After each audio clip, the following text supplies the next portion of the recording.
Hello, my friend, and welcome to the Sleepy Scholar. Tonight, we are not going to study a subject. We are going to wander into one, the way you might wander into a warm room at the end of a long journey, not to examine the furniture, but simply to sit down and feel safe. Tonight's subject is the deep hush of ancient civilizations, the quiet hum of 10,000 ordinary evenings lived by people who cooked and slept and loved and built things far greater than any one lifetime, long before your grandmother's grandmother was ever born. Think of history not as a list of dates, but as a long, slow river of firelight flowing gently underneath everything you know, still glowing somewhere beneath the modern world's noise. You may have had a long day. Your mind may still be running through conversations, tasks, small worries that seem enormous at midnight and forgettable by morning. That's all right. You don't need cosmic mysteries or sheep to count tonight. You just need somewhere soft to rest your attention, so the rest of you can finally let go. So we'll wander gently through a handful of ancient places and ancient hands, and there's nowhere else you need to be tonight. No test at the end. No names to remember. Just an old, warm story told slowly. If these gentle journeys ever help you drift off, you're welcome to like or follow along. It simply helps other sleepy souls find their way here too. And now, let's settle in. Let your body soften into whatever is holding you right now, the mattress, the couch, the low cradle of a pillow. Let your shoulders drop an inch, even if you didn't realize they were raised. Let your jaw unclench, just slightly, the way it does right before sleep finally takes you. Let your breathing slow. You don't have to control it. Just notice it loosening, growing longer, grower heavier, like a tide going out. You don't need to remember anything I say tonight. You don't need to follow every thread. If your mind drifts away completely and comes back 3 minutes later, having missed everything in between, that is not failure. That is exactly how this is supposed to work. Nothing here is a test. Nothing here needs your effort. Your mind, after all, is really just a quiet prediction machine, always trying to make sense of the day behind it, always searching for patterns so it can finally stop searching. Tonight, let this slow voice be the pattern it's looking for. Let it be simple and steady and enough. So let your mind drift as we begin to wander. Some of the oldest walls still standing on this earth were built before anyone had thought to invent the wheel.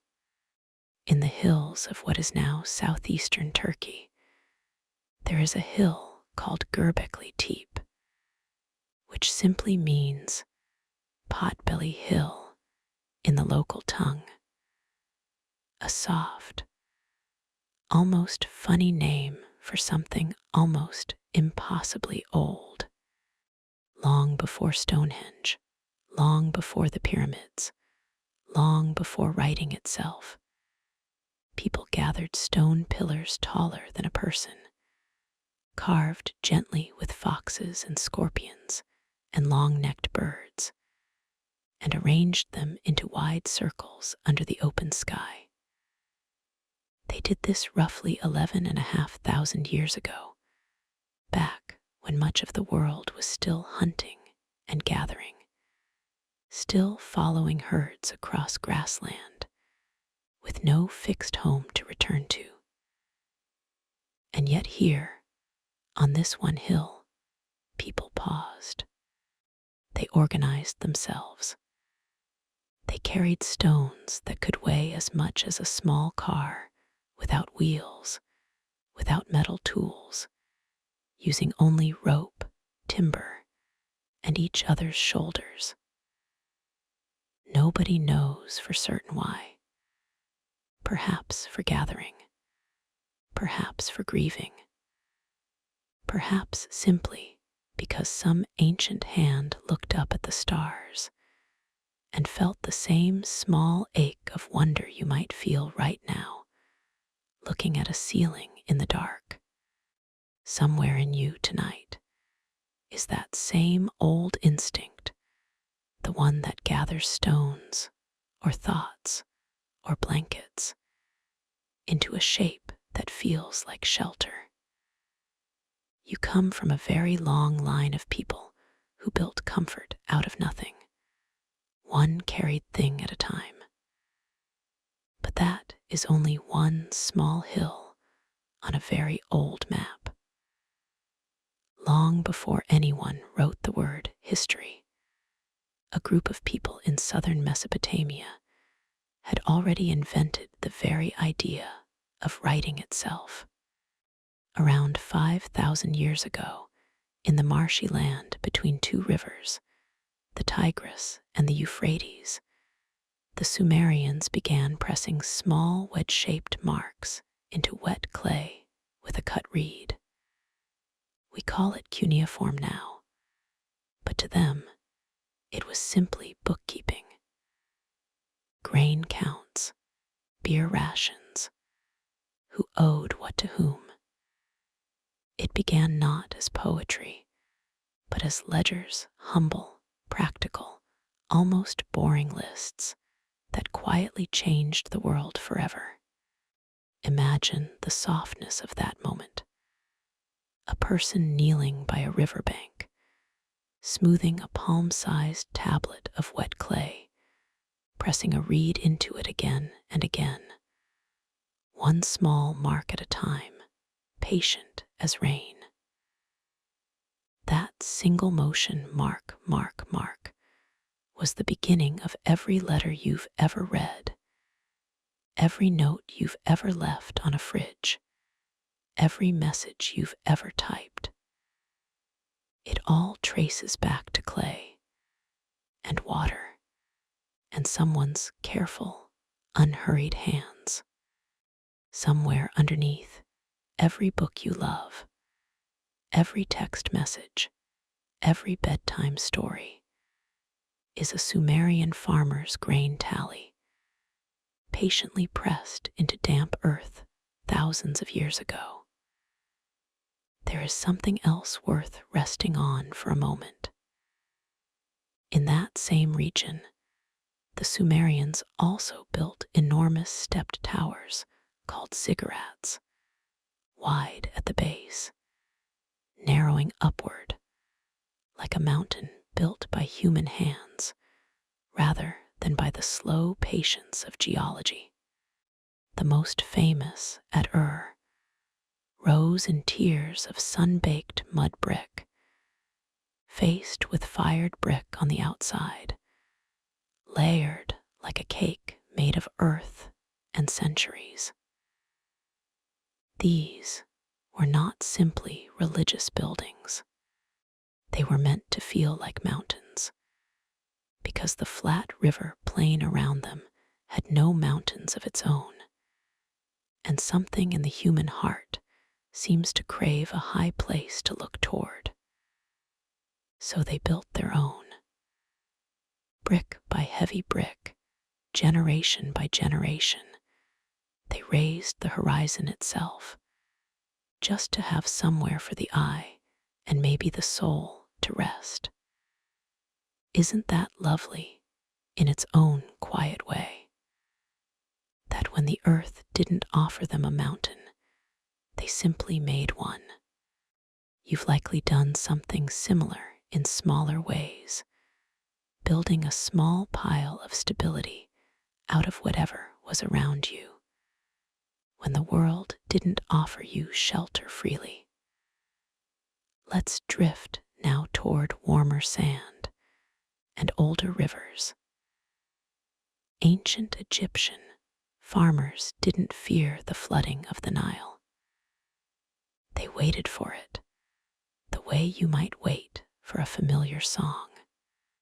Each year, the river rose gently over its banks and spread a thin, dark layer of silt across the fields, soil so rich it needed almost no help to grow wheat and barley and flax. The Egyptians called this yearly flood Akhet, the inundation, and they built their entire calendar around its rhythm. The flooding season, then the growing season, then the harvest, over and over, unhurried, dependable, like breathing. There was no dramatic mystery to it. Once you knew the secret, far upstream, near the river's source, seasonal rains in distant highlands swelled the water long before it reached Egyptian soil.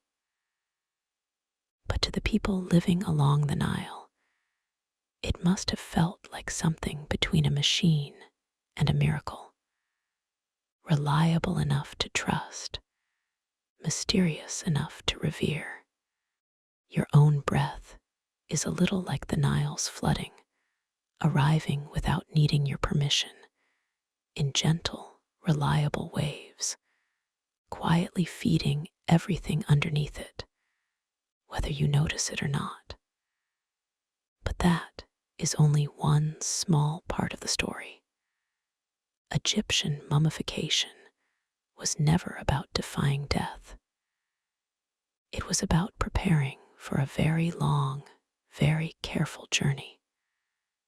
The process could take 70 days from beginning to end, not a rushed ritual, but an unhurried craft. Priests removed certain organs, treated the body with natural salts called natron, and wrapped it slowly in long strips of linen, often layering in small protective amulets between the folds. Every gesture was deliberate. Every fold of cloth was a kind of prayer. The heart, interestingly, was almost always left in place, because the Egyptians believed it, not the brain held a person's memory, judgment, and true self, which means that somewhere in ancient Egyptian thought, comfort and identity lived in the chest, in that same soft space where you might feel a held breath finally releasing right now. They believed the soul needed time and care and patience before its next long rest. Yours does too, tonight. There is another thread worth following gently. The pyramids at Giza were built not by enslaved masses in chains, as old films once suggested, but largely by organized crews of paid laborers, fed, housed, and rotated in shifts. Archaeologists have found entire villages built specifically to house these workers. Bakeries, breweries, dormitories, even simple medical care for broken bones. Graffiti scrawled by the workers themselves, deep inside hidden chambers, sometimes named their own work crews with a kind of proud, teasing humor nicknames like Friends of Khufu or Drunkards of Menkora. scratched into stone by hands that clearly didn't feel like slaves marching toward doom, but like people clocking in for very hard, very human work. They ate bread. They drank beer, brewed thick and nourishing, almost like a liquid meal. They rested when the sun grew too heavy and returned to work when it cooled. It was labor, yes, enormous, aching labor, but it was also, in its own way, a life.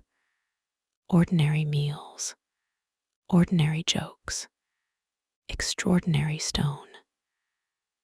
Let your own tired body rest the way theirs did after a long day of lifting something far bigger than themselves. We can drift now toward a river far to the east, along the Indus River, in what is now Pakistan and northwest India. A civilization built cities with indoor plumbing nearly 4,000 years before it became common in most of Europe. The people of Harappa and Mohenjo-Daro laid brick streets in neat, careful grids, long straight lines meeting at right angles, almost like a quiet, orderly hum beneath their feet. Beneath those streets ran covered drains, carrying wastewater safely away from homes. A system so consistent across the entire civilization that archaeologists still find it almost eerily uniform, as though cleanliness itself had become a shared, unspoken value across an enormous stretch of land. Most homes had their own private wells and bathing areas.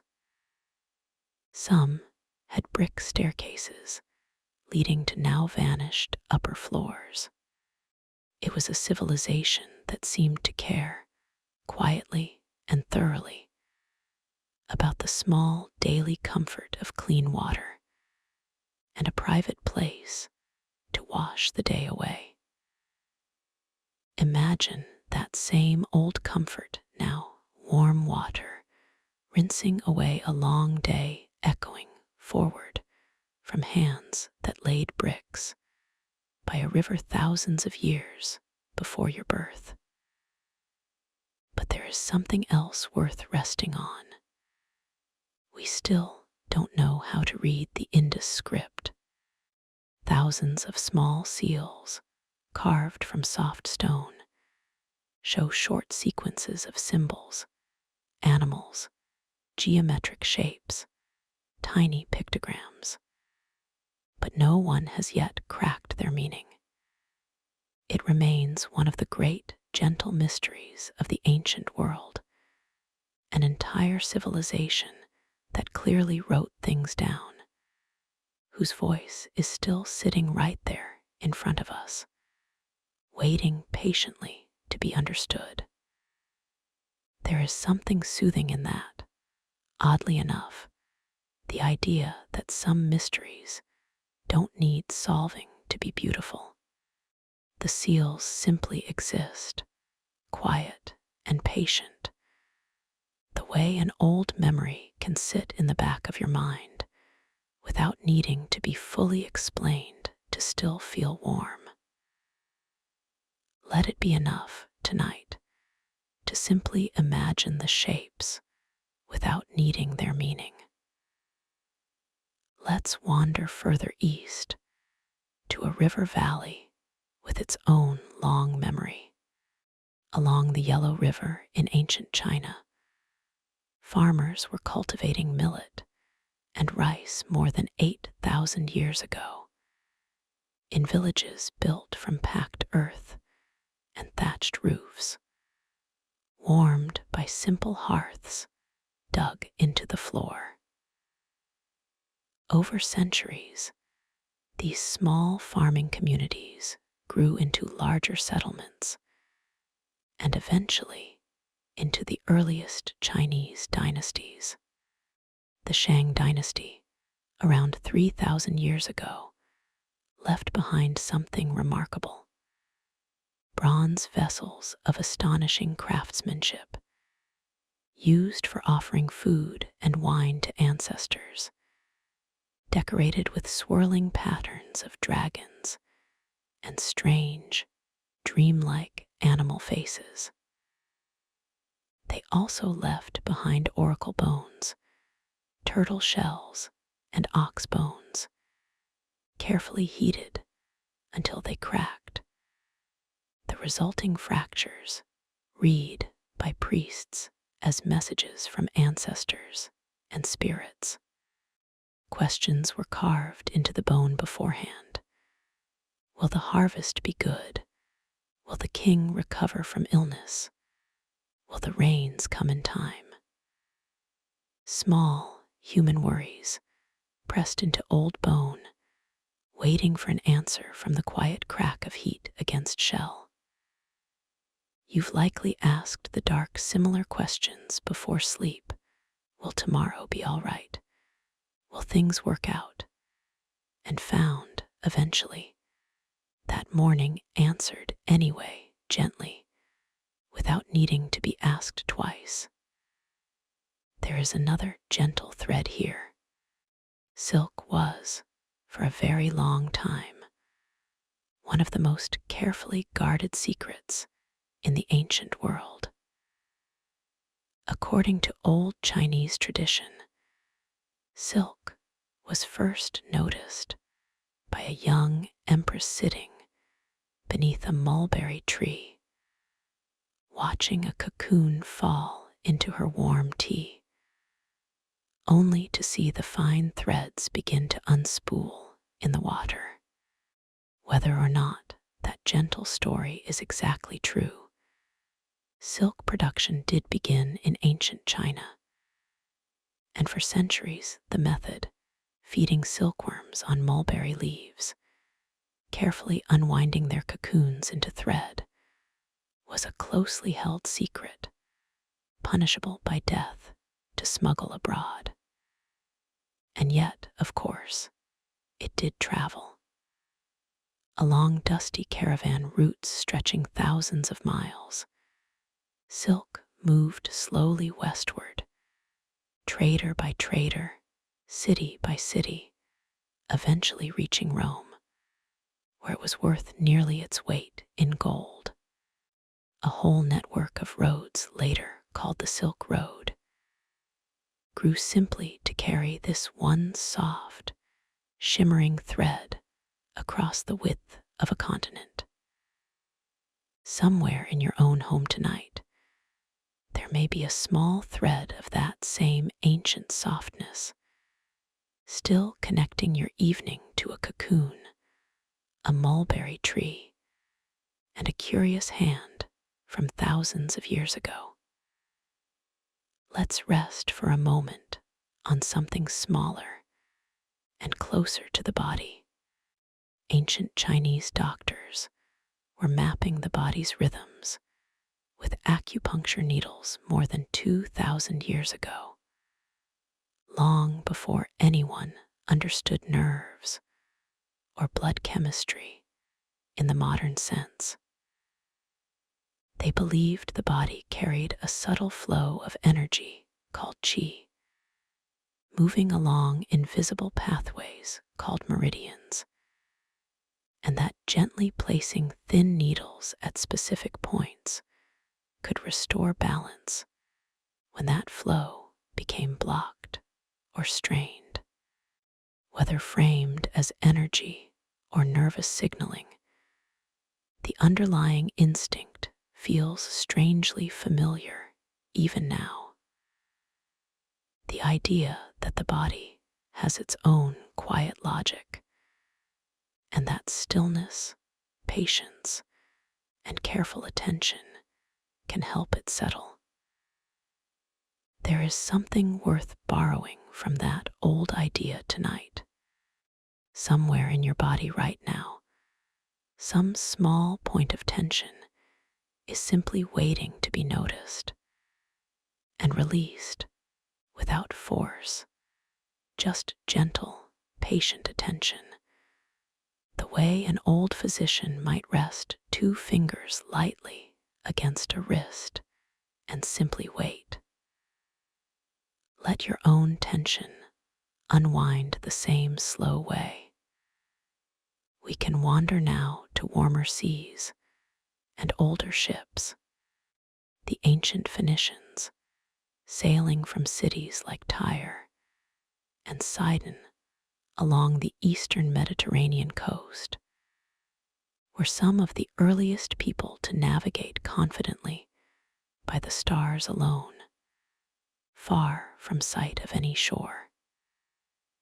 They built narrow, fast ships and became such trusted sailors that other ancient peoples simply hired them to carry goods across the sea, rather than risk their own less experienced crews. Along the way, the Phoenicians also created something quieter, but arguably more powerful than any ship: a simple alphabet, using a small set of symbols to represent sounds rather than whole words or ideas. This alphabet was flexible, easy to learn, and endlessly adaptable. And when Greek traders encountered it, they borrowed it, adjusted it slightly, and passed it onward. Nearly every alphabet used across Europe today, including the very letters forming these words, drifted forward from that first small set of Phoenician marks, carried gently across the sea like ballast in an old wooden ship. Every letter you've ever written carries a little salt spray from a Phoenician deck, thousands of years gone. There is another quiet thread from those same shores. The deep purple dye the Phoenicians became famous for was so labor-intensive to produce that it eventually became a color reserved almost entirely for royalty. It was extracted from the mucus of a small sea snail, harvested by the thousands, crushed and left to sit in the sun until it slowly transformed into a rich, reddish-purple pigment. It took an extraordinary number of snails to dye even a small piece of cloth, which meant that royal purple wasn't simply a color choice. It was, quite literally, a wearable fortune. There is something soothing in imagining that slow transformation, something small and ordinary, sitting patiently in the warmth of the sun, gradually becoming something rich and unexpected. Perhaps your own mind, resting quietly tonight, is undergoing something similarly slow and unglamorous, not dramatic, just patient, steady change, working itself gently toward stillness. Let it steep a while longer, the way that old dye did. Let's drift now toward marble columns and long afternoons. Ancient Greek doctors, particularly a physician named Hippocrates, were among the first in the Western world to argue that illness came from natural causes rather than the anger of gods. This was, in its quiet way, an enormous shift. Instead of blaming a fever on divine punishment, Hippocratic medicine looked instead at diet, environment, the balance of bodily fluids, sleep, and rest. Physicians of this school kept careful notes, observed symptoms patiently over time, and perhaps most importantly for tonight, took the idea of rest extremely seriously as part of healing. They believed, correctly in their own gentle way, that a tired body needed stillness before it could mend. Somewhere in that ancient medical tradition is a very old permission slip, one worth accepting again tonight. Rest is not laziness. Rest is treatment. Let your body accept that old, patient prescription now. There is another soft thread worth following. The ancient Greeks built their theaters into natural hillsides, specifically so that a single unamplified voice could reach thousands of listeners clearly. The curved stone seating, rising gently in a wide fan shape, wasn't just for a good view. It created a natural acoustic bowl. A performer standing at the very center of the stage could drop a coin, and in some of the best preserved theaters, people sitting in the very back row can still hear the faint clink today. Imagine that hush. Just before a performance began, thousands of people, quiet, waiting, the hillside itself holding their attention gently in its stone curve. Tonight, imagine your own room curving softly around this voice in the same way, holding the sound close, letting nothing escape or intrude. Let the hush settle in around you the same way. Let's wander now toward long roads, paved with care.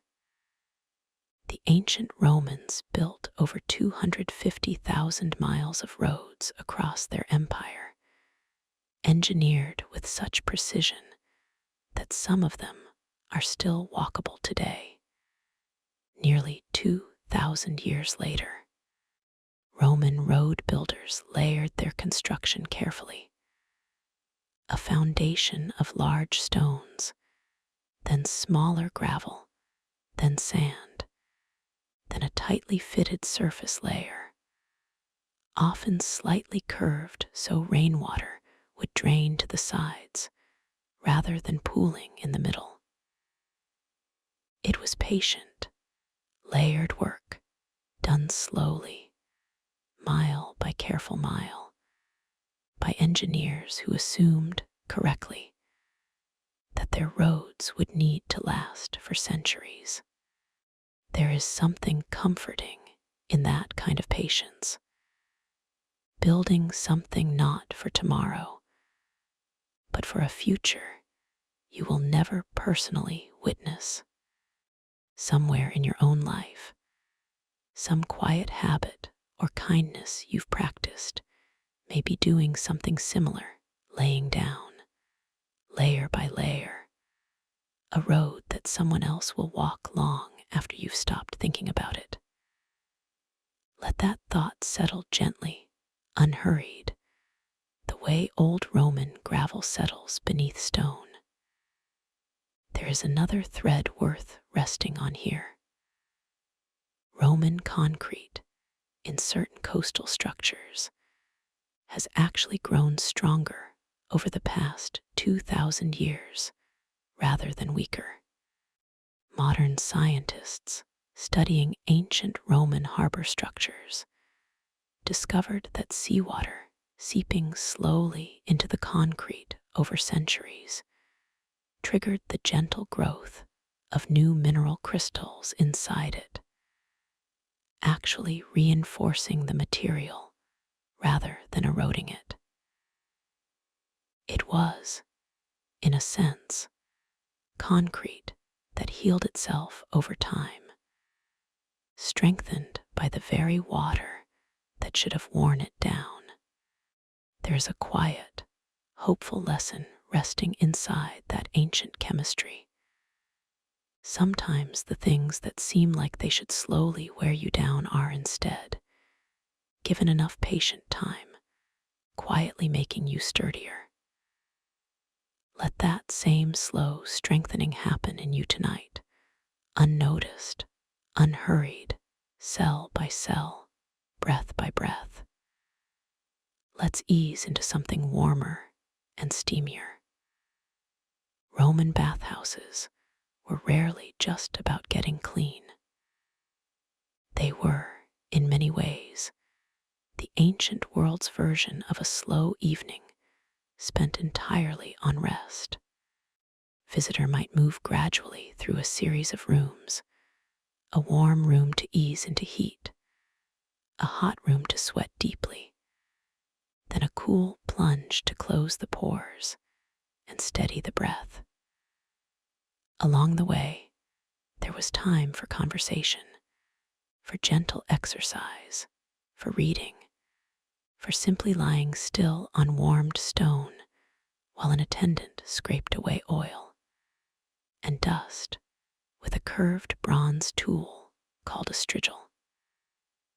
An entire structured ritual built around nothing more urgent than helping the body slowly let go of a long day's tension.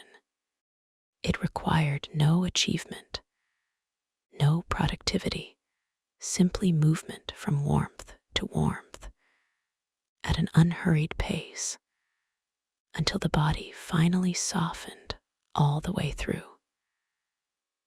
Let your own body move gently through that same old, wordless ritual now, warmth settling in, tension scraped gently away.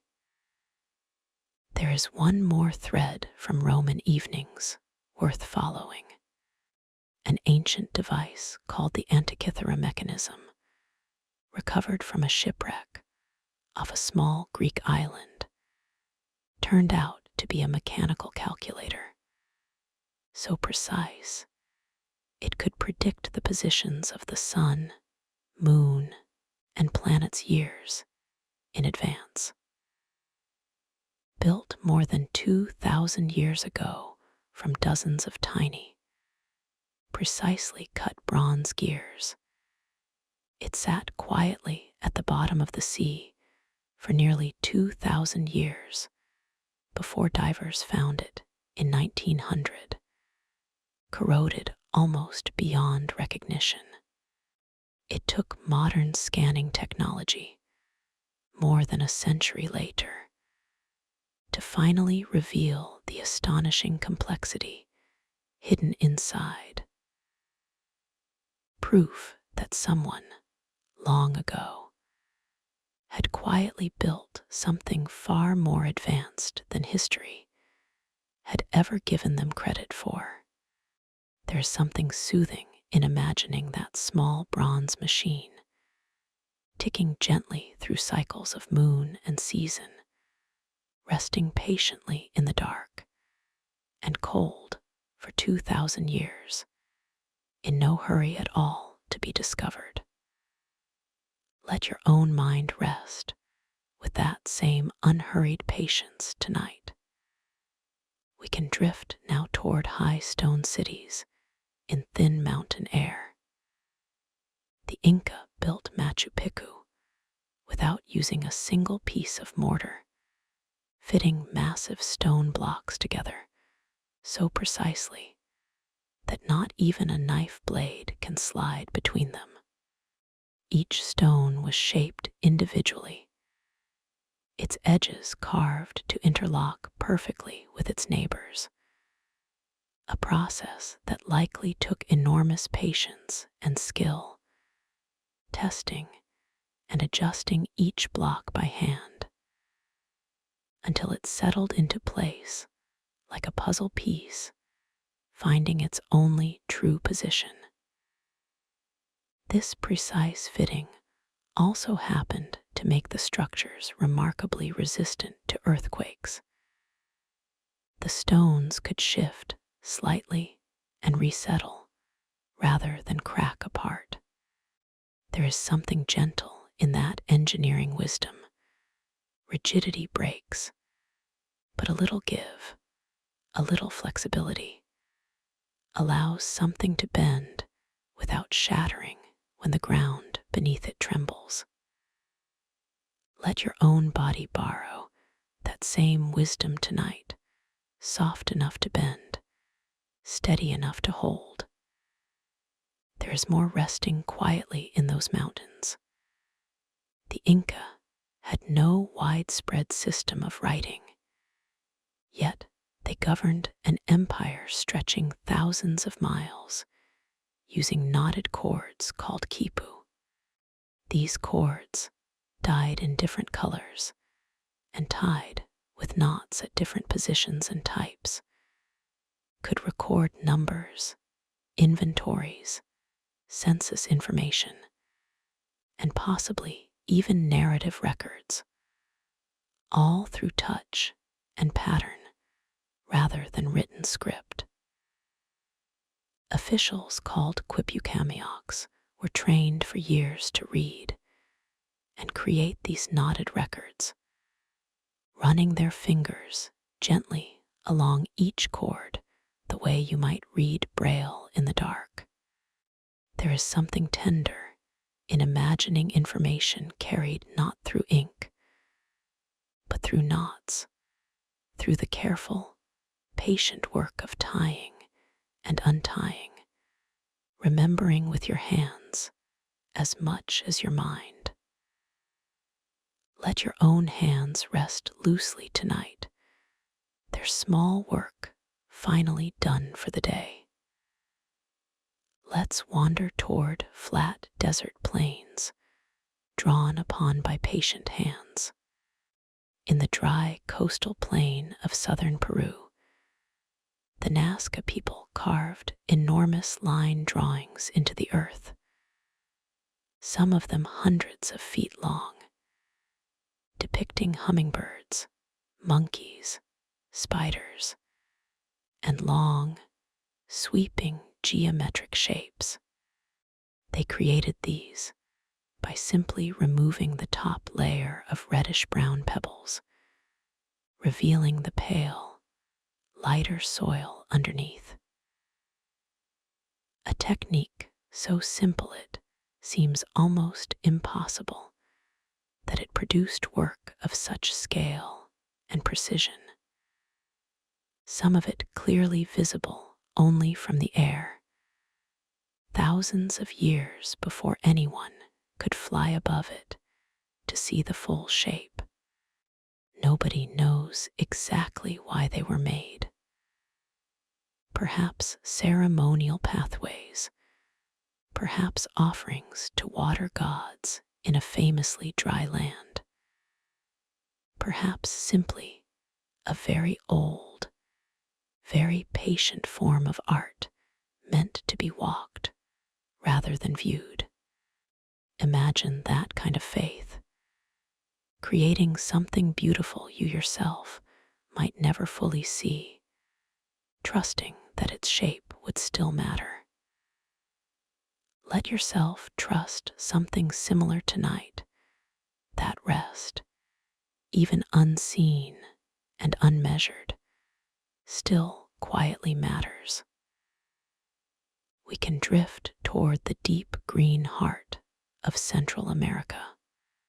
The ancient Maya developed one of the most accurate calendar systems in the ancient world, tracking the movements of Venus with such precision that their calculations were only a few hours off from modern astronomical measurements, over spans of hundreds of years.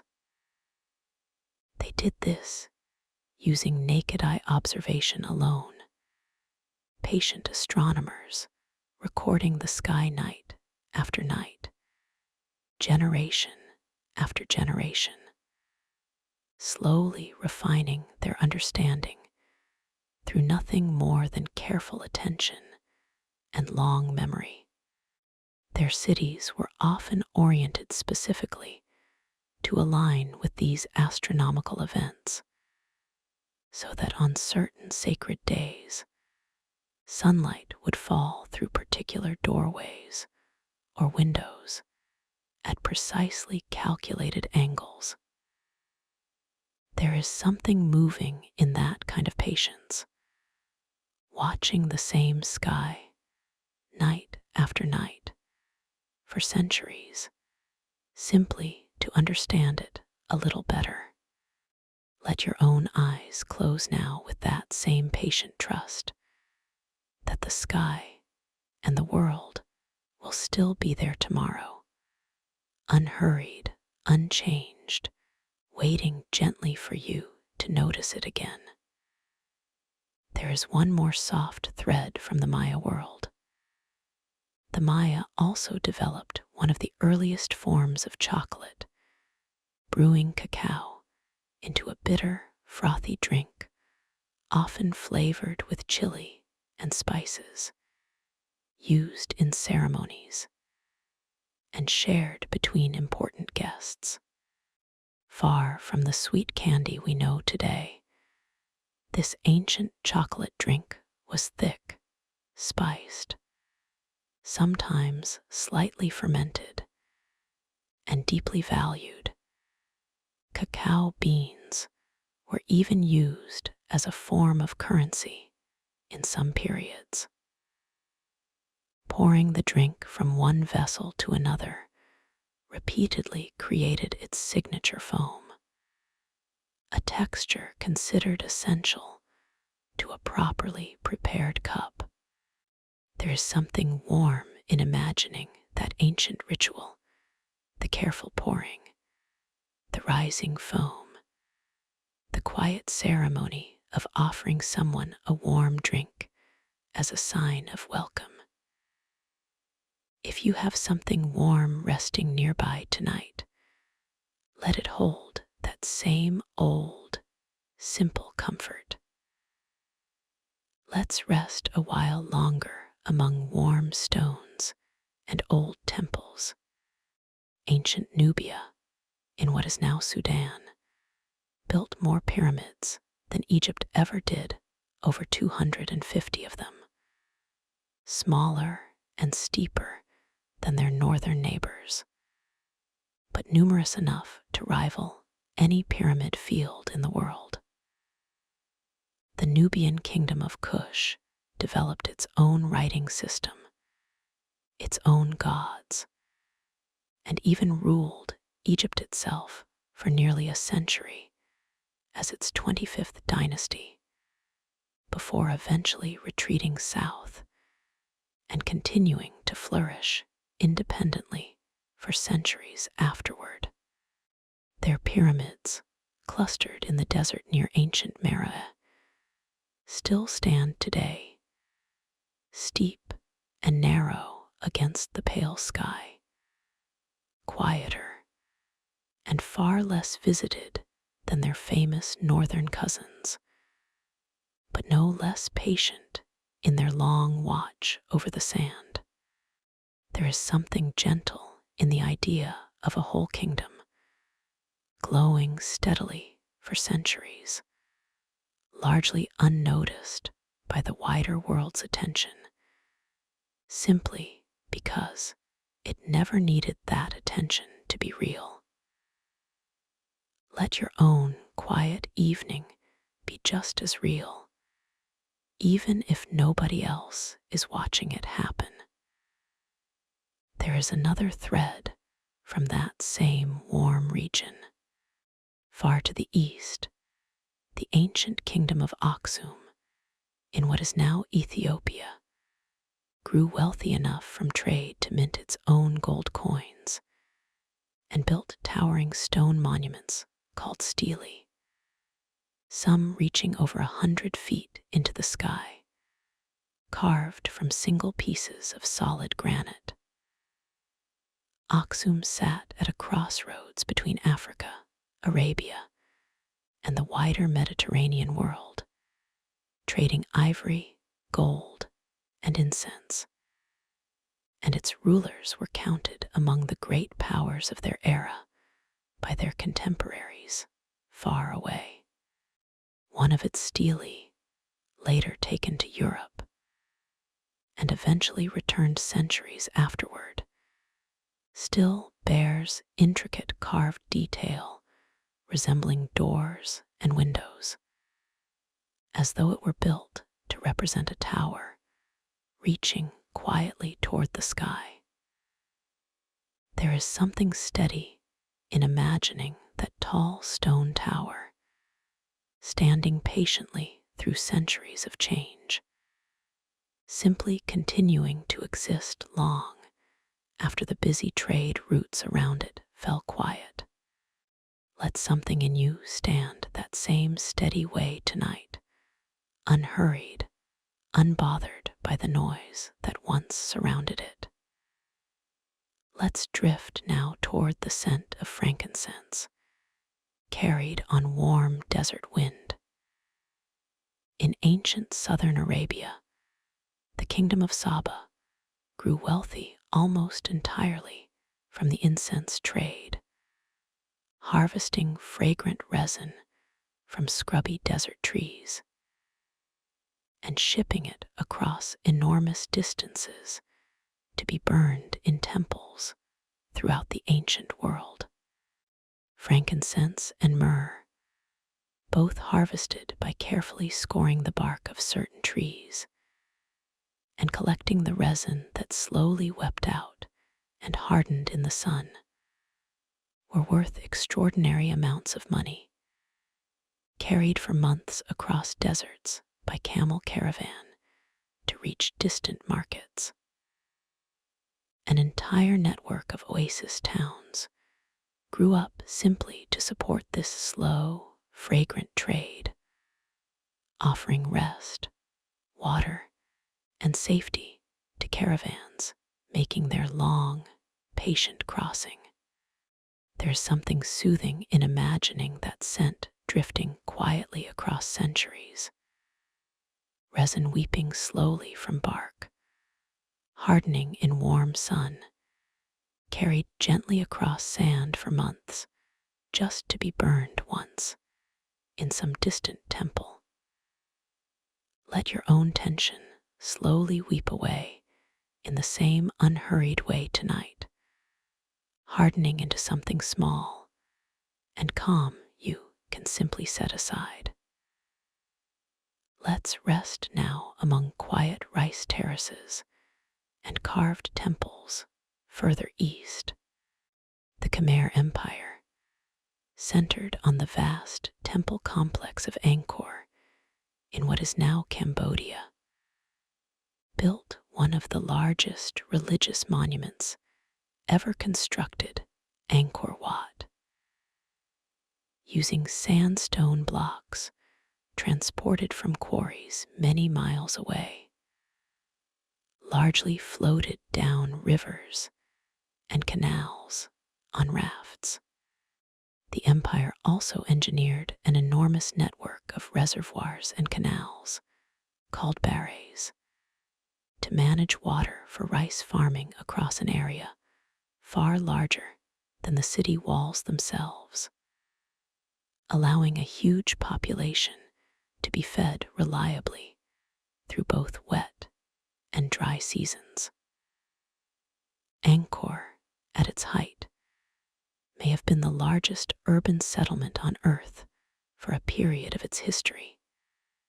Its temples, decorated with thousands of carved figures, each one patiently chiseled by hand over years of quiet, careful work. There is something gentle in imagining that vast hidden network of water, moving quietly underground and along old canals, feeding an entire civilization without needing to be seen or praised. Let your own quiet rest tonight do something similarly unseen, feeding tomorrow's calm without needing anyone to notice the effort. There is one more thread from those same warm forests. Deep in the jungle-covered temples of Angkor, enormous trees have grown directly through and around ancient stone walls over the centuries, their roots draping over doorways like slow, patient curtains of wood.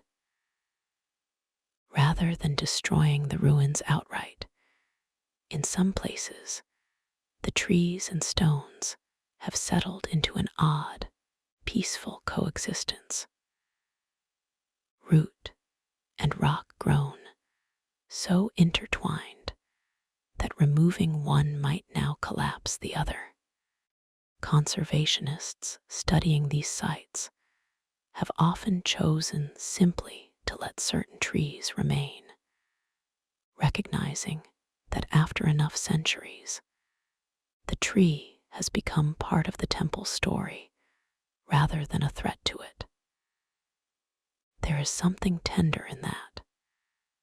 Two very different things, stone and root, growing so slowly around each other that eventually neither can be fully separated from the other's shape.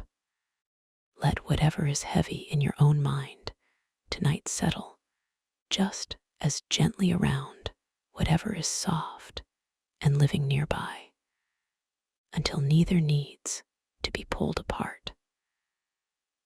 Let's wander back west, toward dry Persian hills and underground rivers. Ancient Persian engineers built underground channels called qanats to carry water for many miles from mountain aquifers to dry lowland cities, sometimes stretching for dozens of miles, entirely underground. These channels were dug by hand, often requiring workers to descend narrow vertical shafts to clear debris and maintain the tunnel below, all while keeping the water cool and shielded from evaporation under the desert sun above. Some qanats built over 2,000 years ago are still in use today, quietly carrying water exactly as they always have, unnoticed by most of the people whose gardens and homes they still faithfully supply. There is something moving in that kind of hidden, patient service. Water moving quietly underground for miles, doing its steady work entirely out of sight. Let your own breath move through you tonight with that same hidden patience, carrying calm to places you don't even consciously notice. There is another gentle thread from ancient Persia. The Persian Empire, under rulers like Cyrus the Great, built one of the first long-distance postal relay systems in the ancient world, using fresh horses and riders stationed at regular intervals to carry messages faster than any single rider could manage alone. A message could travel the entire width of the empire, a journey that might take months on foot in just a matter of days, passed hand to hand, horse to horse, rider to rider, each one carrying the message only as far as the next station before handing it onward and resting. It was, in its own ancient way, an early form of relay, built entirely on the simple idea that no one person needs to carry the whole distance alone. There is something comforting in that structure, the idea that a long journey doesn't need to be carried entirely by one tired traveler. Let tonight be one small station along your own longer journey, a place to hand off whatever you're carrying and simply rest before continuing on. let's ease toward island shores and long ocean crossings, long before European sailors dared to cross open ocean without sight of land. Polynesian navigators were sailing thousands of miles across the Pacific using nothing but the stars, the ocean swells, the flight patterns of birds, and the subtle color of clouds reflecting distant land. These navigators, trained over years by memorizing star paths and the particular feel of different wave patterns against a canoe's hull, settled remote islands scattered across an enormous stretch of ocean, from Hawaii to New Zealand to Easter Island, using double-hulled canoes built without metal tools. Their sense of direction was so refined that some could detect the presence of an island many miles beyond the horizon simply by reading the way waves bounced and interacted around it. There is something deeply reassuring in imagining that kind of quiet, embodied trust, trusting your own senses, refined slowly over years, to carry you safely somewhere you cannot yet see. Let your own body trust its own quiet signals tonight, guiding you gently toward sleep. The way an old star path once guided a canoe toward an island no one could see yet. There is one more thread from those island waters. On Rapa Nui, known to most as Easter Island, the ancient inhabitants carved nearly 1,000 enormous stone figures called moai, some standing over 30 feet tall, using only stone tools, and then transported them for miles across the island to their final resting places.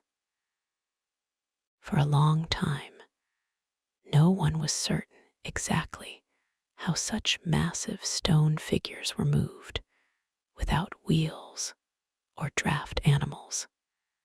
More recent studies suggest the statues may have been walked upright, rocked gently side to side with ropes by teams of people, in a slow, rhythmic, almost dance-like motion, rather than dragged flat on their backs. There is something soothing in imagining that slow rocking motion, side to side, patient and rhythmic, inching a giant stone figure gently across the island, one small sway at a time. Let your own body sway gently in that same unhurried rhythm tonight, side to side, drifting slowly toward wherever it finally needs to rest. Let's wander now toward cold northern coastlines and long wooden ships.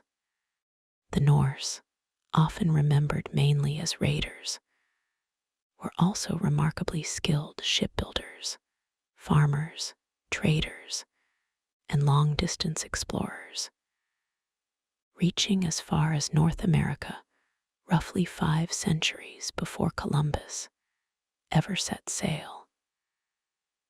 Their longships were built with a flexible, overlapping plank technique that allowed the hull to bend slightly with ocean waves rather than fight against them, making the ships fast, light, and surprisingly seaworthy, even in rough northern seas. Norse settlers established farms in Iceland, Greenland, and briefly in a small coastal settlement in Newfoundland, adapting their traditional farming methods to landscapes very different from their Scandinavian homeland. There is something gentle in that shipbuilding wisdom, echoing what we noticed earlier in Incan stonework.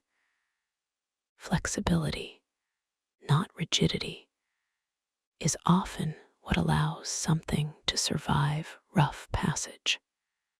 Let your own mind bend gently with whatever restless thoughts still linger tonight. Rather than fighting them directly, simply flexing and floating and letting the wave pass beneath you. There is another quiet thread from those cold shores. Norse communities also had a strong tradition of storytelling and poetry, preserved for generations entirely through memory, before eventually being written down in collections known as sagas. These stories were recited aloud during long winter evenings, when farm work slowed, and families gathered close to the fire for warmth and company, passing down family histories, myths, and adventures through rhythmic, memorable verse designed to be easy to hold in memory across generations. A skilled storyteller was deeply respected, not for inventing wild tales, but for carrying the community's memory carefully, faithfully, night after night, fire after fire. There is something tender in imagining that old winter ritual voices low near the fire. Stories carried gently from one generation's memory into the next, night after unhurried night. Let this voice tonight be a small, quiet echo of that same old firelight tradition, carrying you gently toward rest. Let's drift now toward the warm plains of ancient West Africa. The kingdom of Mali, at its height under rulers like Mansa Musa, became so wealthy from gold and salt trade that Mansa Musa's famous pilgrimage to Mecca reportedly disrupted gold prices across the regions he passed through. Simply from the sheer amount of gold he distributed along the way. Timbuktu, one of Mali's great cities, became a renowned center of learning, home to enormous libraries and universities where scholars studied astronomy, law, medicine, and mathematics, drawing students and thinkers from across Africa and the wider Islamic world. Manuscripts from this era, some surviving to this day, cover everything from religious study to detailed astronomical observation, carefully copied and preserved by hand, page after patient page. There is something moving in imagining a city built not around conquest, but around quiet scholarship, libraries humming softly, with careful hands copying knowledge onto page after page, simply so it could be kept safe for those not yet born. Let your own mind file away today's small worries just as carefully tonight, tucked gently onto some quiet shelf, safe until morning. There is one more gentle thread from that same warm region. Great Zimbabwe in southern Africa was a vast stone city built without mortar, its walls constructed by carefully fitting together granite blocks so precisely that the the structure has stood for centuries, despite the region's occasional earthquakes. At its height, Great Zimbabwe was the center of a wealthy trading kingdom, exchanging gold and ivory for goods brought from as far away as China and Persia. Evidence of just how connected the ancient world truly was, long before anyone called it globalization. Its great enclosure, with walls rising over 30 feet in places, remains one of the largest ancient structures in sub-Saharan Africa, still standing quietly today among rolling green hills. There is something calming in remembering, again and again throughout tonight's wandering, how connected these old worlds truly were: gold from Africa, silk from China, incense from Arabia, all moving slowly across vast distances, carried hand to hand, ship to ship, camel to camel. Nothing ancient was ever truly isolated, and neither tonight are you. Let's ease now towards small, ordinary comforts, the kind rarely mentioned in grand histories. Ancient people, across nearly every civilization we've wandered through tonight, brewed some form of fermented drink, often thick, mildly alcoholic, and nutritionally significant enough to be considered closer to food than to modern alcohol. In Sumer, workers were sometimes partly paid in beer rations. In Egypt, a thick, nourishing beer was a daily staple for laborers and nobility alike. In parts of ancient China, fermented rice and millet drinks were used in both daily life and ceremonial offerings. Fermentation, in other words, wasn't a luxury or a vice in most ancient cultures. It was simply an ordinary, practical way to preserve grain safely and add nourishment to a hard day's work. There's something comforting in realizing how universal that small ritual was: different civilizations, different rivers, different gods, and yet nearly all of them ending a long day with something warm, something fermented, something shared quietly among tired hands.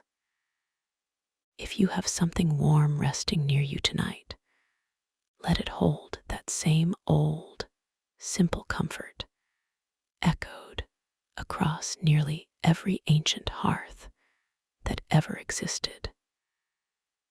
There is one more small, ordinary thread worth resting on. Board games have been found in nearly every ancient civilization we've wandered through tonight, suggesting that the simple need for a small, quiet distraction is almost as old as civilization itself. The royal game of found in ancient Mesopotamian tombs, used small dice-like pyramids and a decorated board of shell and stone, and was popular enough that its rules eventually spread across the wider ancient Near East.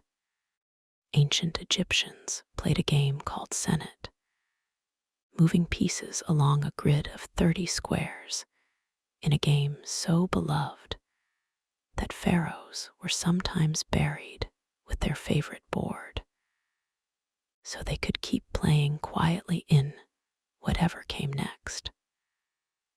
There is something tender in imagining these small wooden pieces sliding gently across old painted boards, passed between friends or family at the quiet end of an ordinary day, thousands of years before television or lullabies existed to fill an evening stillness. Let tonight be your own small, quiet game, no goal, no winner, just gentle movement toward rest. Let's linger a little longer on something small and deeply human. Archaeologists studying ancient skeletons have found evidence again and again across many separate civilizations of care given to individuals who could not have survived alone. People with broken bones that healed only because someone fed and protected them, or elderly individuals who lived years beyond what their physical condition alone would have allowed. This suggests something quietly moving about even the oldest human communities. Compassion for the vulnerable wasn't a modern invention. It was there patiently in ancient Mesopotamia, in Egypt, in Neolithic Europe, in early farming villages along the Yellow River. Evidence carved not in monuments, but in careful, quiet acts of feeding, carrying, and tending to someone who needed help. There's something deeply reassuring in that thread, running underneath every grand pyramid and temple we've wandered through tonight. Long before writing, long before empires, someone was simply taking care of someone else, patiently, without needing praise or record. Let yourself receive a small measure of that same old, quiet care tonight. Someone, somewhere, once did the same for you, even if you don't remember it. There is still more gently waiting if you'd like to linger a while longer. On the island of Crete, the ancient Minoans built palaces with a level of plumbing sophistication that wouldn't be matched again in Europe for thousands of years. At the Palace of Knossos, archaeologists found terracotta pipes carefully tapered at one end to fit snugly into the next, carrying both fresh water in and wastewater out, along with what may be the earliest known flushing toilet, connected to a drainage system engineered to handle heavy seasonal rain. The Minoans also painted their palace walls with bright, playful frescoes, dolphins leaping through blue water, young men vaulting gracefully over the backs of bulls, gardens full of lilies and swallows in flight. There's something soothing in imagining those painted walls, blue and gold, and full of joyful, ordinary motion, meant simply to bring the feeling of an open garden indoors, even in the depths of a Cretan winter. Let your own room tonight hold that same painted softness in your mind, water, color, motion, all gently at rest. There is another quiet thread from those same shores. The Minoan civilization vanished with an unusual gentleness. Historically speaking, its palaces eventually abandoned rather than dramatically destroyed by war, likely following a combination of earthquakes, a massive volcanic eruption on the nearby island of Thera, and gradually shifting trade routes that left their once busy harbors quiet. For centuries afterward, The memory of this graceful, sea-facing civilization survived mostly in echo in later Greek myths about a labyrinth and a bull, softened and reshaped through generations of storytelling into legend, until much later excavation revealed the real palace beneath the myth. Sometimes, a true story simply grows quiet for a while, resting underneath a softer, more comfortable version of itself, before someone patient enough finally digs down to find it again. Let any hard truths resting under your own thoughts tonight soften into myth for now, gentle enough to hold until morning. Let's wander to the rocky hills of ancient Italy, before Rome ever rose. The Etruscans, who lived across central Italy centuries before Rome became a great power, were remarkable metalworkers, farmers, and tomb builders, carving entire underground cities for their dead, complete with painted walls, carved furniture, and rooms shaped to resemble the homes the deceased had lived in above ground. Etruscan tomb paintings often show scenes of joyful banquets, musicians playing double flutes, dancers moving mid-step, and couples reclining together at ease, not somber imagery, but warm, lively scenes, as though death itself were simply another long, comfortable evening spent among family.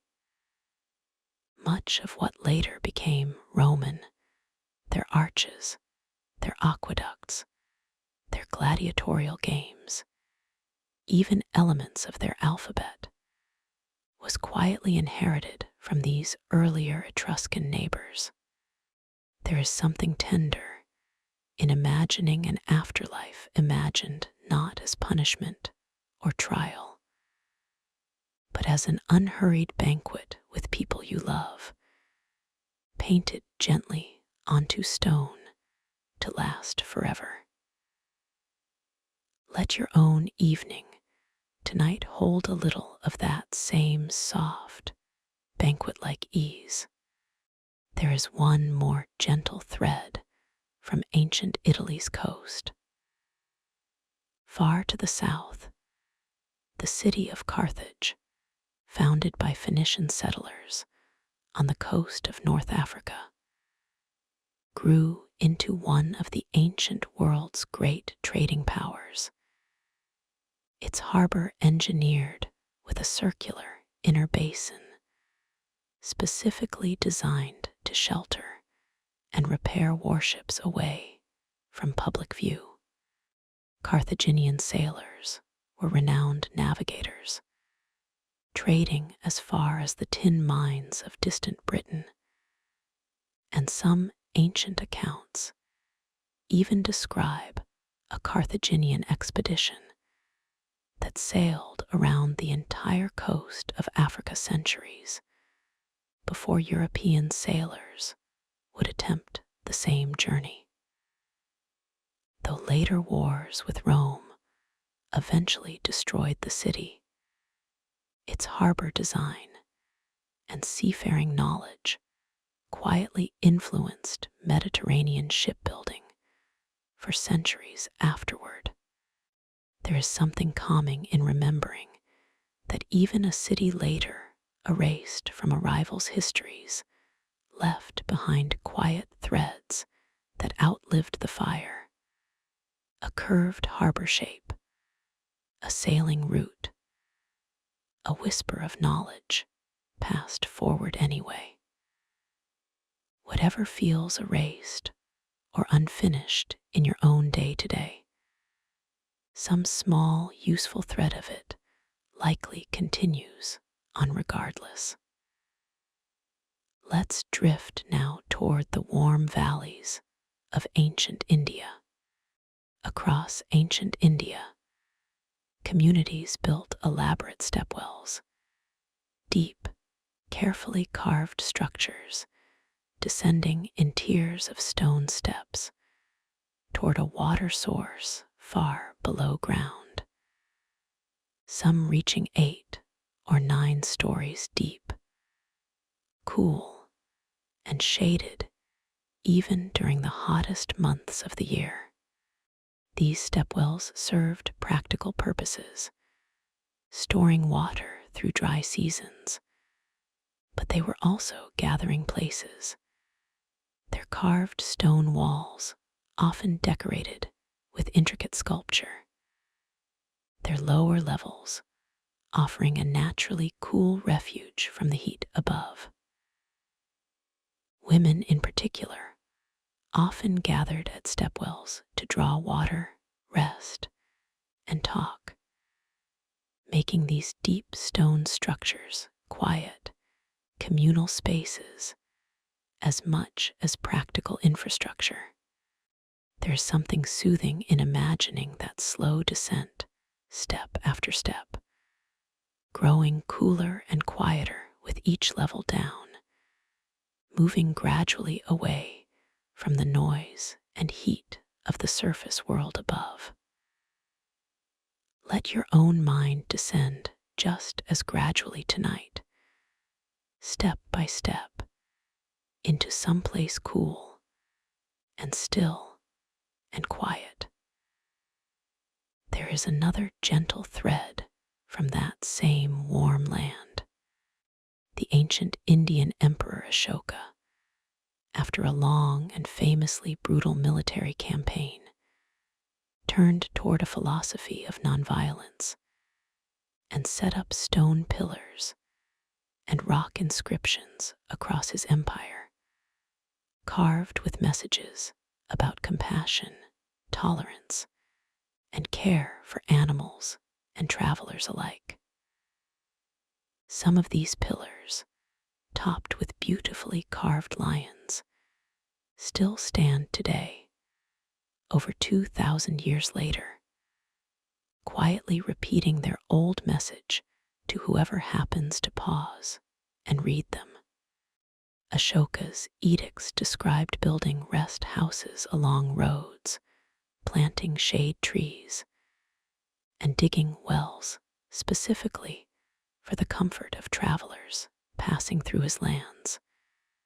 An empire's leader, quietly investing in strangers' small, ordinary comfort. There is something moving in imagining a powerful person choosing, deliberately, to spend that power on shade and water and rest for people he would never personally meet.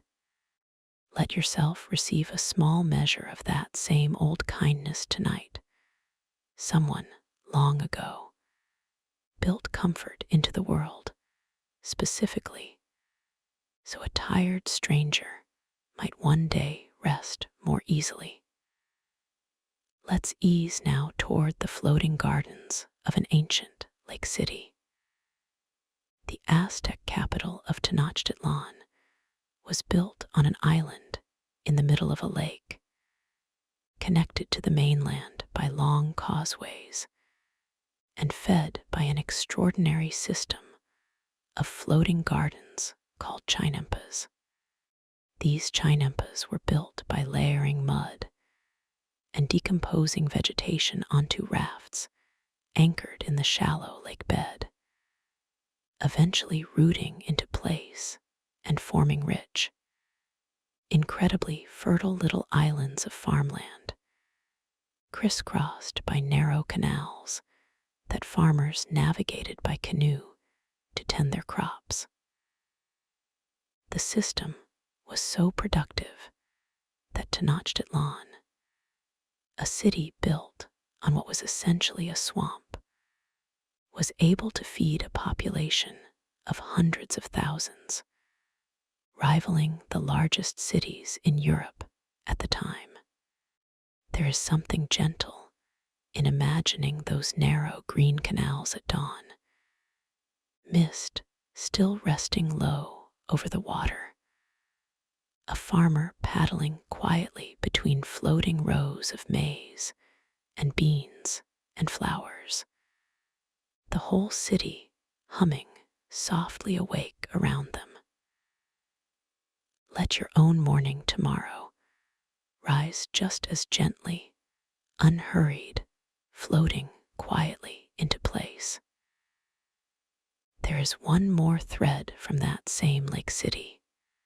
The Aztecs maintained an extraordinarily orderly system of markets, and Spanish visitors who later arrived in Tenochtitlan wrote with genuine astonishment at the sheer size and organization of its largest marketplace, where tens of thousands of people gathered daily to trade goods from across a vast surrounding region.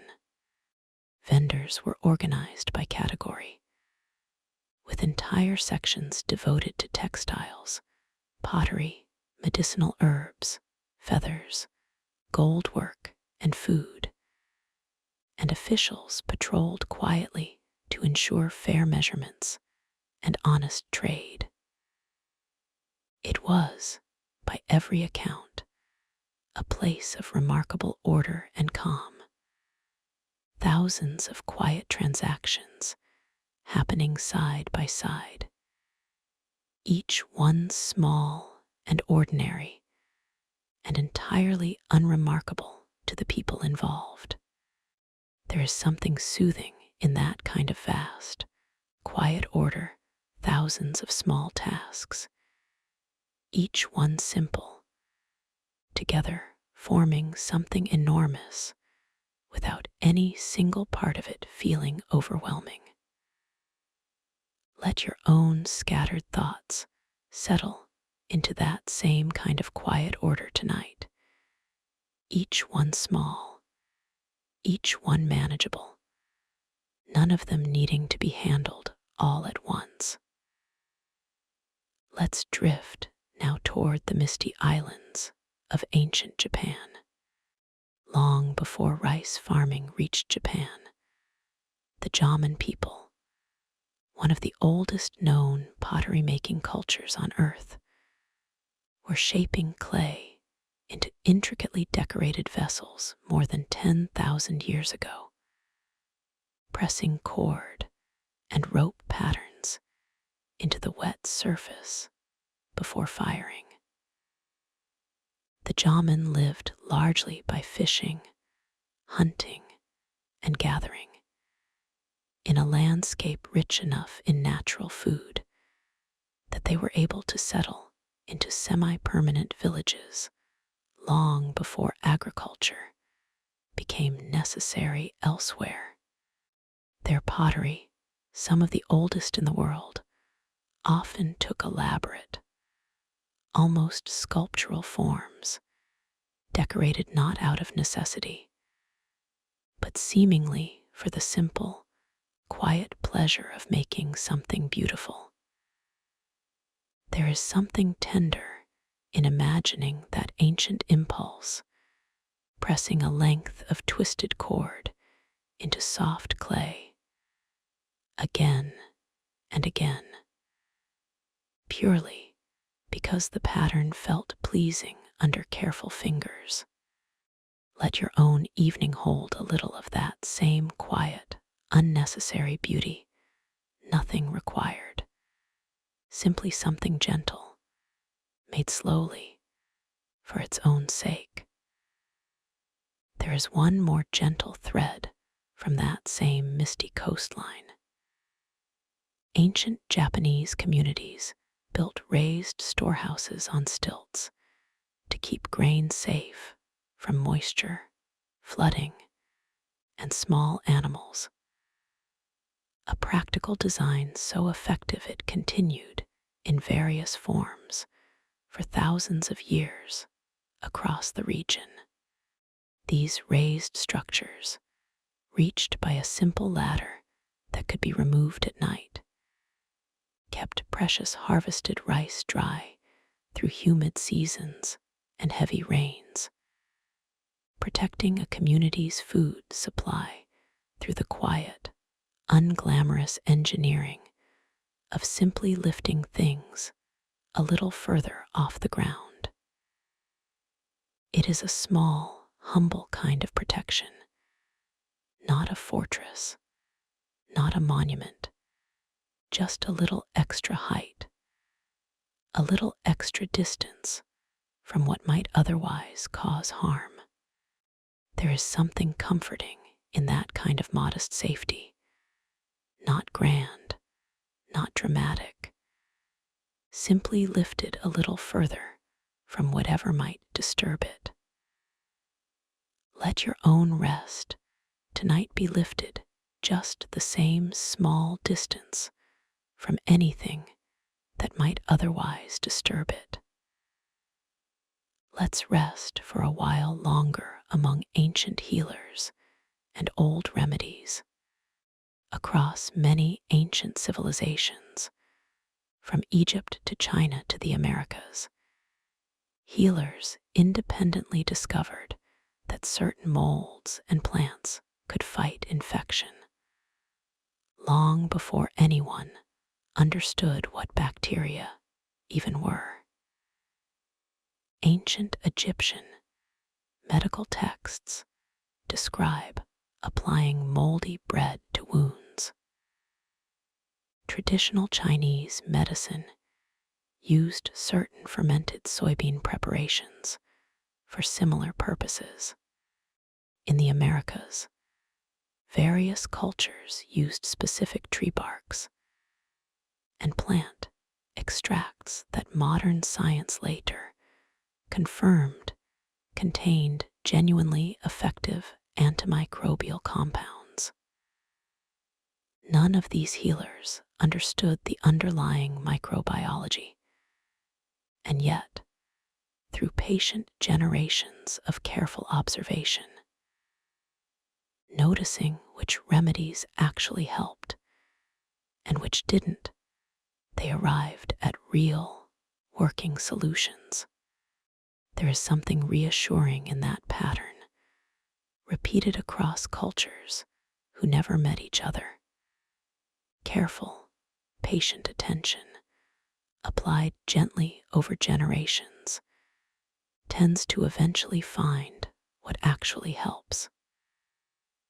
Trust that same slow, careful attention in your own body tonight.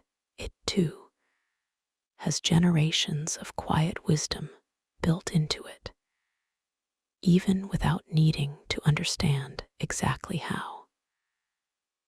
There is one more soft thread on the subject of ancient care.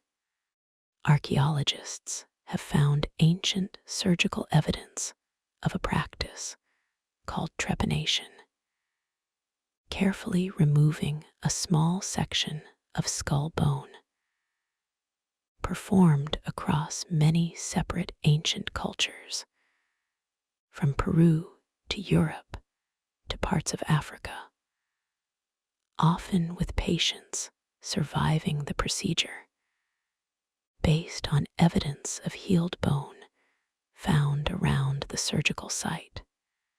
In some ancient Peruvian burial sites, skulls show multiple healed trepanation scars on the same individual, suggesting the same person survived several such operations across their lifetime, performed with tools no more advanced than sharpened stone or bronze. However uncomfortable it might sound to imagine now, it speaks to a real working body of medical knowledge, developed slowly and carefully, entirely through observation, trial, and patient care. There is something quietly remarkable in realizing how much careful, patient knowledge existed even in eras we sometimes imagine as simple or primitive.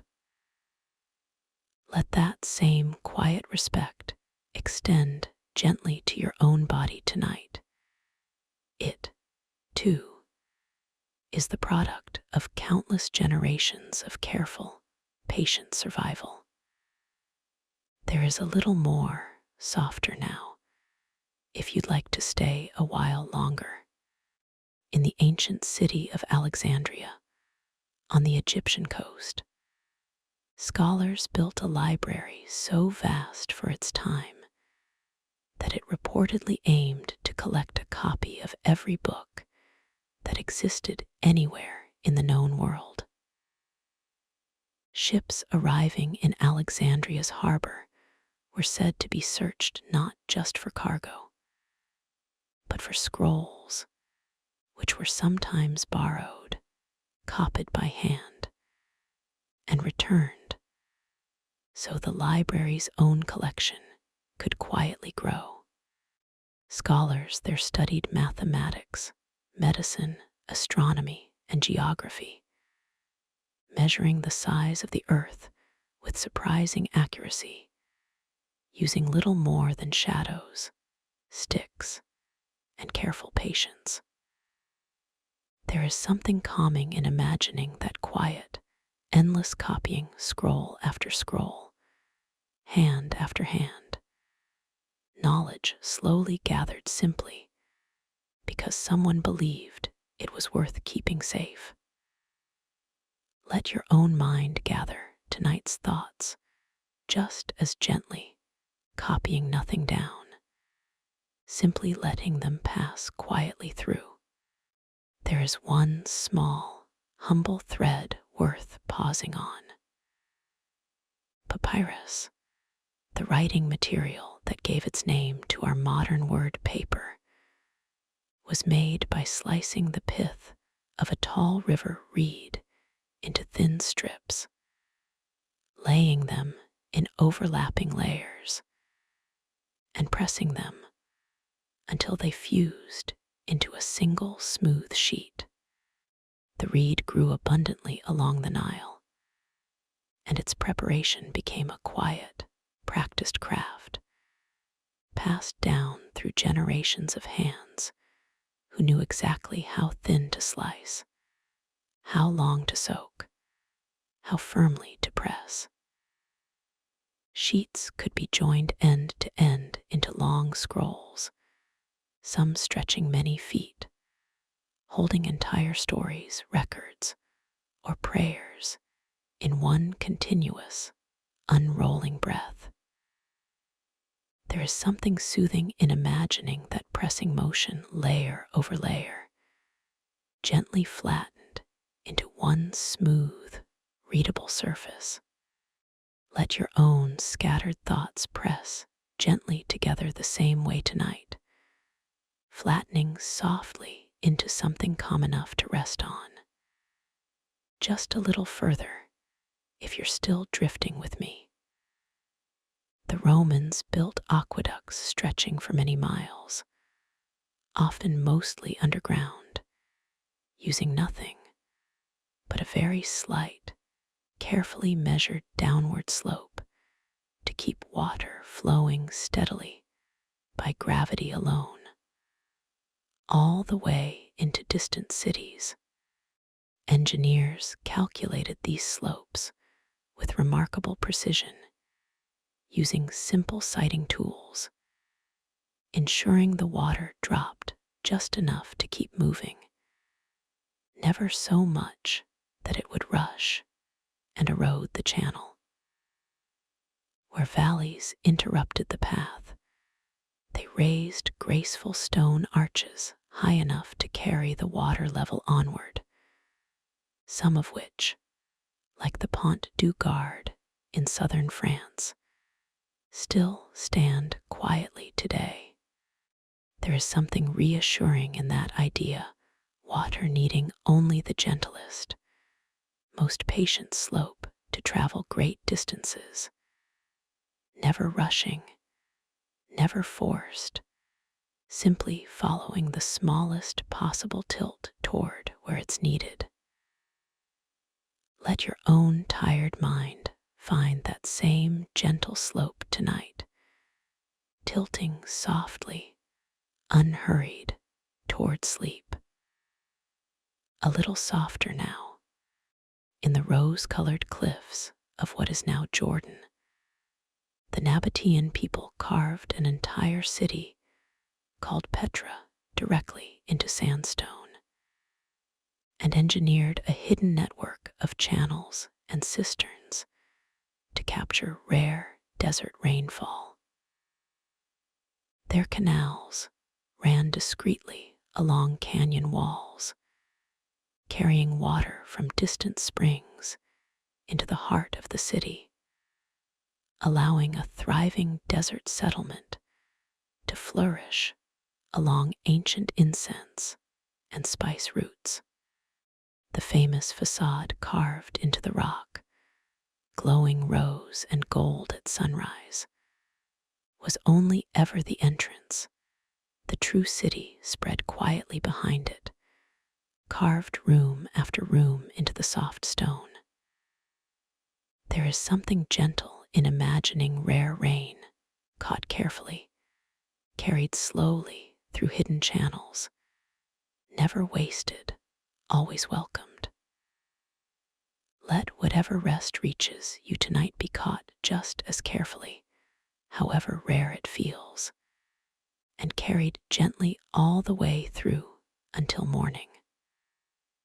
Softer still, in ancient Babylon, astronomers kept nightly records of the sky for centuries, on clay tablets, tracking the slow wandering of planets against the fixed backdrop of stars.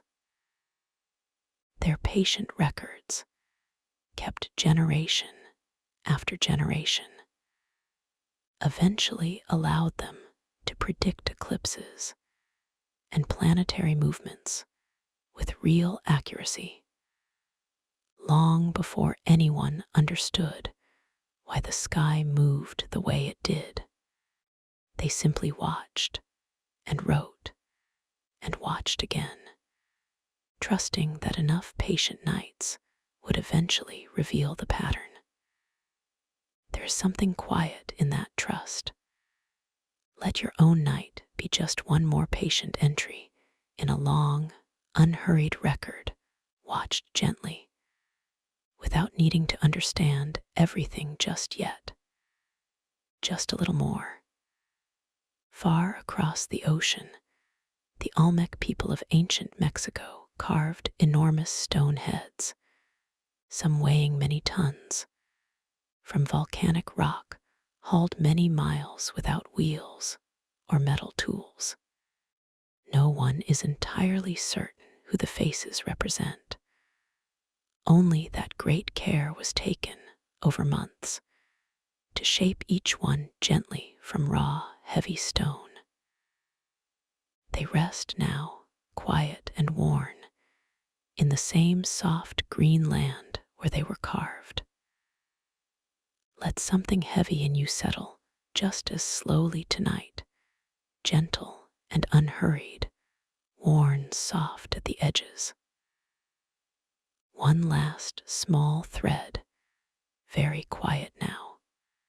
In ancient Australia, Aboriginal communities passed down songlines, long oral traditions mapping vast stretches of land through story and melody, sung softly across generations, carrying real, accurate geography inside gentle, memorable verse. A single song could guide a traveler safely across hundreds of miles, water source to water source, simply by remembering its tune. Knowledge carried not on paper, but on breath and rhythm and voice. Let this voice, too, carry you gently the rest of the way now. Just a little more gently before we begin to close. In ancient China, a court official named Kai Lun is traditionally credited with refining the process of papermaking nearly 2,000 years ago, mashing together mulberry bark, hemp fibers, old rags, and fishing nets into a soft pulp, then pressing it thin and letting it dry into smooth, lightweight sheets. Before this, writing had relied on heavier materials, bamboo strips, silk, or bone, each expensive or cumbersome in its own way. Paper, by contrast, was cheap, light, and endlessly reproducible, and the knowledge of how to make it traveled slowly westward over centuries, through the same trade routes that once carried silk, eventually reaching every corner of the world. There is something soothing in imagining that soft, wet pulp, pressed thin and left simply to dry in open air, patient and unhurried, becoming something light enough to carry anywhere. Let your own thoughts dry gently in the same way tonight, pressed soft and light, easy to set aside until morning. A little softer. Nearly 4,000 years ago, the Babylonian king Hammurabi had one of the earliest known law codes carved into a tall stone pillar, listing specific consequences for specific actions, so that laws would no longer depend on memory or favor alone. The code covered everything from trade disputes to family matters to construction standards. Its carved text meant to stand in a public square where anyone could see it, stone and unchanging, applying equally regardless of who was asking. It was, in its own way, an early attempt to make fairness something visible, something carved in permanence rather than left to shifting memory. There is something quietly comforting in that idea, fairness carved somewhere solid, unmoving, unaffected by mood or forgetfulness. Let your own sense of things being all right tonight rest on something just as steady and unmoving. Softer still. The Great Wall of China was not built all at once, but assembled gradually over many centuries by different dynasties, joining older, separate walls into one long, continuous line of defense stretching across mountains and deserts. Workers built with whatever material was nearest at hand, packed earth in some regions, stone in others, brick in later centuries, each stretch shaped by the landscape it crossed, rising and falling gently with the hills rather than fighting against them. It was less one single grand plan than thousands of small, local decisions, slowly stitched together into something that only looked unified from very far away. There is something gentle in that thought, that something enormous can be built quietly, piece by piece, without any single part of it needing to see the whole shape at once. Let tonight be simply one more small, quiet piece, stitched gently into whatever longer rest you're slowly building. Just a little more. Buried near the ancient Chinese city of Xi'an, an entire army of life-sized terracotta soldiers, over 8,000 of them, was crafted to guard the tomb of the first emperor, each figure given a unique face, unique armor, unique posture. Painted in colors that have mostly faded now, each soldier once stood in careful formation, underground, silent and still, meant to serve and protect in whatever came after this life. They rested there unseen for over 2,000 years before a farmer digging a well finally uncovered one clay shoulder in the earth. There is something calming in imagining that long, patient stillness, thousands of quiet figures, waiting underground in the dark, in no hurry at all to be found. Let your own body rest with that same patient stillness now. One more small thread, very quiet. The Scythians, nomadic horse riders of the ancient steppe stretching across Central Asia, lived much of their lives on horseback, developing saddles, trousers, and riding techniques that later spread far beyond their own homeland.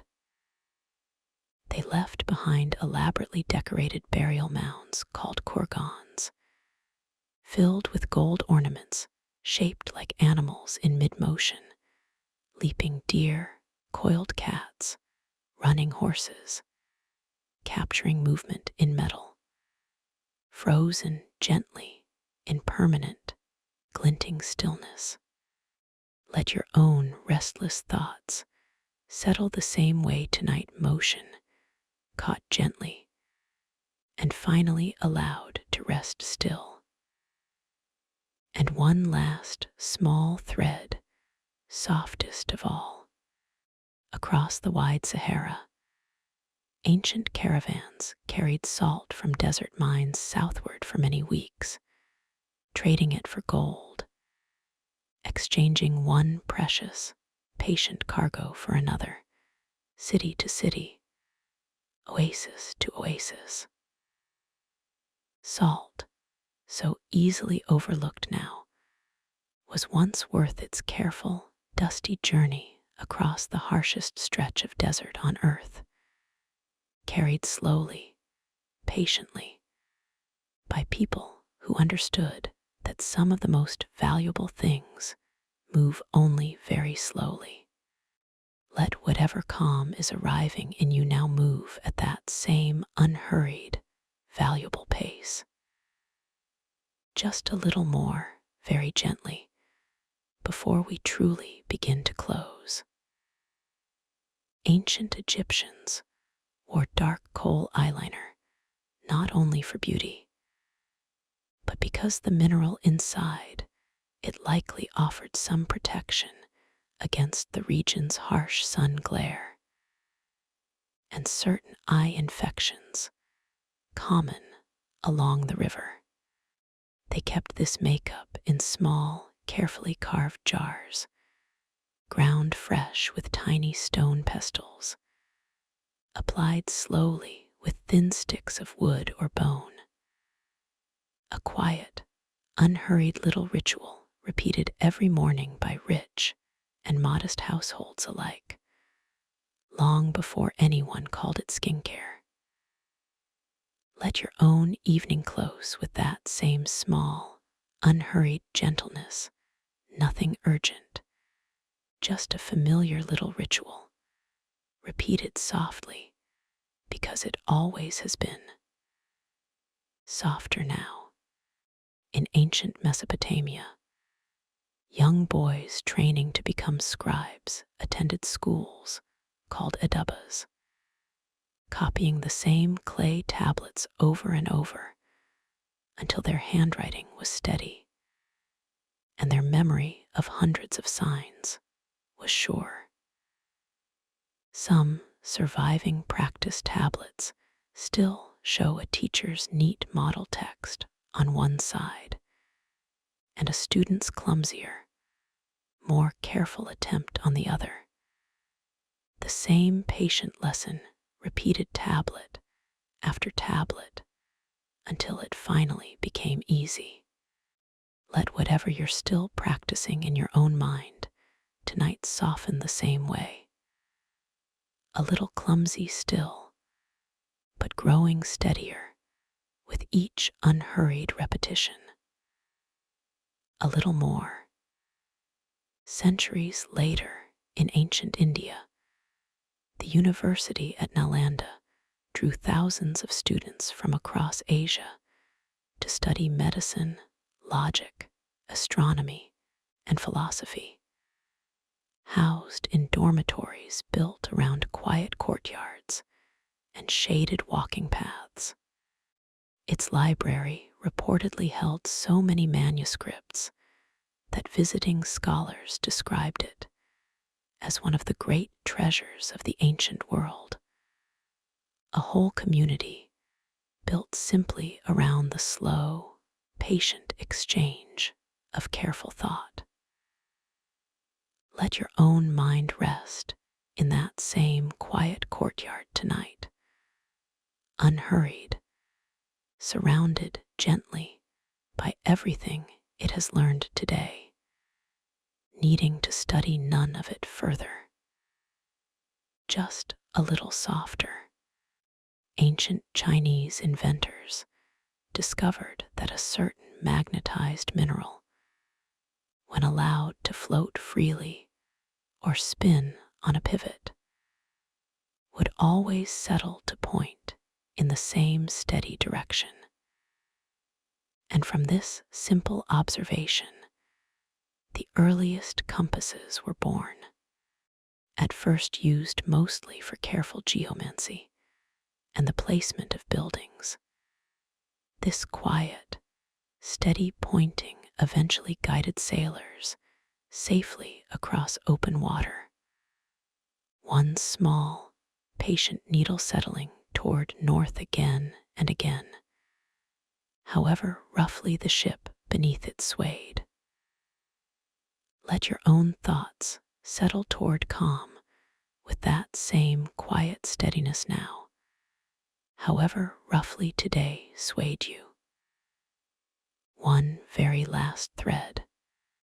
On a wide, quiet plain in ancient Britain, builders raised massive stones at Stonehenge. Some hauled many miles, arranged so precisely that the sun rises and sets in careful alignment with the stones on the year's longest and shortest days. No one alive remembers exactly why, only that someone, long ago, cared enough about the turning of the seasons to spend years lifting stone into permanent, patient alignment with the sky. Let your own night align gently now with that same old, patient rhythm. One more slow turn of the earth, carrying you quietly toward morning. Just a little more, softer now, if you're still gently here.